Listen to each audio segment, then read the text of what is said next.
శ్రీమాత్రే నమః. శ్రీమద్ సింహాసనేశ్వరి కంటిన్యూయేషన్.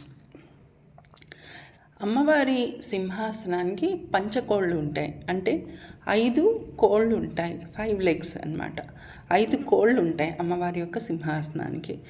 ఆ 5 కోళ్లలో ఎవరుంటారు?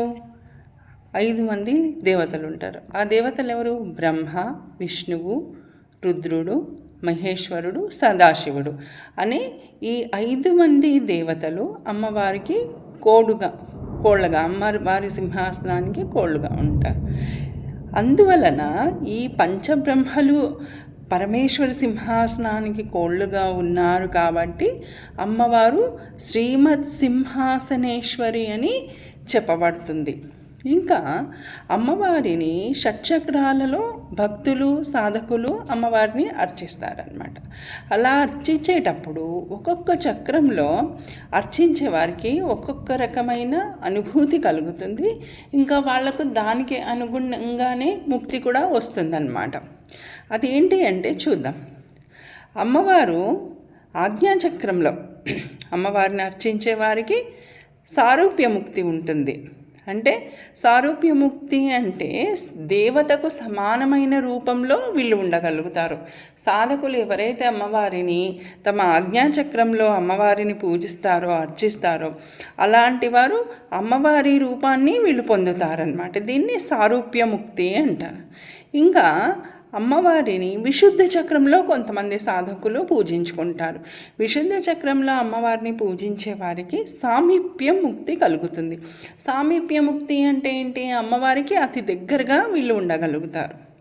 నెక్స్ట్, అనాహత చక్రంలో అమ్మవారిని అర్చించే వారికి సాలోక్య ముక్తి కలుగుతుంది అన్నమాట. ఇంకా అమ్మవారి యొక్క మంత్రము ఏంటి అంటే అదే అమ్మవారికి మహాసింహాసనం. అమ్మవారి యొక్క షోడశి మంత్రం ఏదైతే ఉన్నదో, మహాషోడశి మంత్రం ఏదైతే ఉన్నదో అదే అమ్మవారి యొక్క మంత్రరాజం అన్నమాట.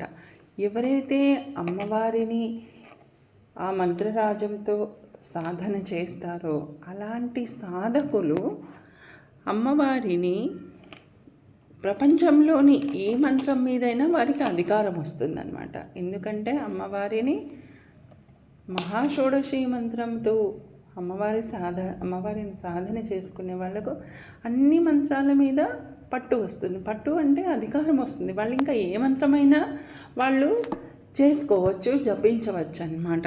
కాబట్టి అంత మహిమాన్వితమైన మంత్రం కాబట్టి అమ్మవారు మహాసింహాసనేశ్వరి అని పిలుస్తున్నారు అమ్మవారిని. ఇక్కడ చూస్తే మనము శ్రీమాత అంటే సృష్టి, శ్రీ మహారాజ్ఞి అంటే స్థితి, శ్రీమద్ సింహాసనేశ్వరి అంటే లయ. ఈ 3 నామాలు అమ్మవారి సృష్టి, స్థితి, లయలను కూడా సూచిస్తున్నాయి. చిదగ్నికుండ సంభూత, చిత్ అనే అగ్నిలో నుండి అమ్మవారు ఉద్భవిస్తారు. చిత్ అంటే జ్ఞానము. ఇక్కడ జ్ఞానము అంటే సృష్టికి పూర్వము పరబ్రహ్మ స్వరూపము ఒక తేజస్సులాగా ఉంది. ఆది అంతము లేని ఒక తేజస్సు. దానిని అగ్నికుండం అని కూడా అంటారు. అంటే నిరాకార స్వరూపిణి అయిన అమ్మవారు సాకారంగా రూపం తీసుకొని ఆ బ్రహ్మ పదార్థం నుండి, అంటే ఆ చేతనత్వం నుండి అమ్మవారు సాకార రూపంలో వస్తారు అని ఒక అర్థం. ఇంకా అమ్మవారిని పూజించే సాధకులు తమ లోపల ఉన్న అజ్ఞానాంధకారాన్ని, మోహము, అరిషడ్వర్గాలు, ఇంకా ఇలాంటి అజ్ఞానాంధకారాన్ని ఎప్పుడైతే తొలగించుకోవాలనుకుంటారో అలాంటి జ్ఞాని యొక్క, అలాంటి సాధకుని యొక్క చిత్తములో నుండి అమ్మవారు ప్రకటితమవుతారు అని కూడా అర్థం వస్తుంది. అలా ఆ సాధకుడిలో ప్రకటితమైన అమ్మవారు ఏం చేస్తారు? ఆ జ్ఞానాగ్నితో అమ్మవారు అతనిలో ఉండే మోహాంధకారాన్ని తొలగిస్తారు. అప్పుడు ఏమవుతుంది? ఆ సాధకుడి యొక్క, ఆ భక్తుడి యొక్క కర్మ అనేది నశిస్తుందన్నమాట. కర్మ న్యూట్రలైజ్ చేయబడుతుంది.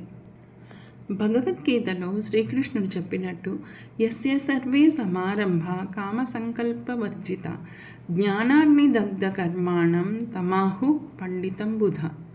ఈ శ్లోకం భగవద్గీతలోని 4వ అధ్యాయం 19వ శ్లోకం. అంటే ఇక్కడ కృష్ణుడు ఏం చెప్తున్నాడు? ఎవరైతే జ్ఞానమనే అగ్నిని తమలో వెలిగించుకుంటారో వాళ్ళు వాళ్ళ యొక్క కర్మను నశింపచేసుకోగలరు. జ్ఞానాగ్ని దగ్ధ కర్మాణం, జ్ఞానం అనే అగ్నితో కర్మ నశిస్తుంది అని చెప్తున్నాడు. దేవతలందరూ యజ్ఞం చేస్తున్నారు. ఆసురుల నుంచి తమను కాపాడమని అమ్మవారి కోసం యజ్ఞం చేస్తున్నారు. చాలా పెద్ద యజ్ఞం అన్నమాట. అప్పుడు దేవతలను కాపాడటం కోసము ఇంకా అసురులను సంహరించటం కోసం అమ్మవారు ఆ హోమకుండం నుండి బయటకు వస్తారు. సర్వాభరణ భూషిత అయిన అమ్మవారు హోమకుండం నుంచి వస్తారు. ఎందుకు వస్తారు అంటే దేవకార్య సముద్యత, దేవతల యొక్క కార్యాలను నెరవేర్చడానికి అమ్మవారు చిదగ్నికుండం నుండి వస్తారన్నమాట. దేవతల యొక్క కార్యాలు ఏంటి? దేవతలు సృష్టి యొక్క కార్యాలను నెరవేరుస్తుంటారు. అసురులు ఏం చేస్తారు? దేవతలను డిస్టర్బ్ చేస్తుంటారనమాట. అంటే వాళ్ళ పని వాళ్ళు చేయకుండా వాళ్ళ పని వాళ్ళు చేయకుండా ఉండడానికి వీళ్ళు అన్ని విధాల ఆటంకాలను ఏర్పరుస్తుంటారు. కాబట్టి అమ్మవారు అసురులను సంహరించి దేవతలు వాళ్ళ పని వాళ్ళు చేసుకోవటానికి అనుకూలంగా ఉండేలా అమ్మవారు చూసుకుంటారన్నమాట. గీతలో కృష్ణుడు చెప్పినట్లు యదా యదా హి ధర్మస్య గ్లానిర్భవతి భారత అభ్యుత్థానమధర్మస్య తదాత్మానం సృజామ్యహం. లోకంలో ఎక్కడెక్కడ ధర్మగ్లాని ఏర్పడుతుందో అక్కడ తన అవసరం ఎప్పుడెప్పుడు వస్తుందో అప్పుడు ఆ నిరాకార స్వరూపము ఆకారాన్ని దాలుస్తుంది. పరిత్రాణాయ సాధూనాం వినాశాయ చ దుష్కృతం ధర్మ సంస్థాపనార్థాయ సంభవామి యుగే యుగే. అంటే వినాశాయ చ దుష్కృతం, దుష్ట కార్యాలను చేసే దైత్యులను నాశనం చేయడానికి భగవంతుడు, నిరాకార రూపుడైన భగవంతుడు, ఆ అమ్మవారు సాకార రూపం తీసుకొని ఏం చేస్తారు? ధర్మ సంస్థాపనం చేస్తారన్నమాట. సంభవామి యుగే యుగే, ప్రతి యుగంలోనూ భగవంతుడు అవతరిస్తూ ఉంటాడు. మహావిష్ణువు దశావతారాలు ఎత్తారు. దశావతారాలు తీసుకొని రాక్షస సంహారం చేశారు.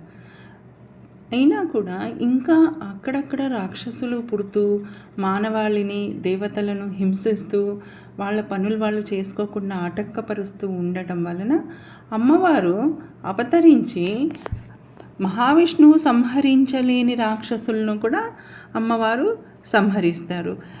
శుంభనిశుంభులు, మహిషాసురుడు, విషంగ విషక్రులు, భండాసురుడు,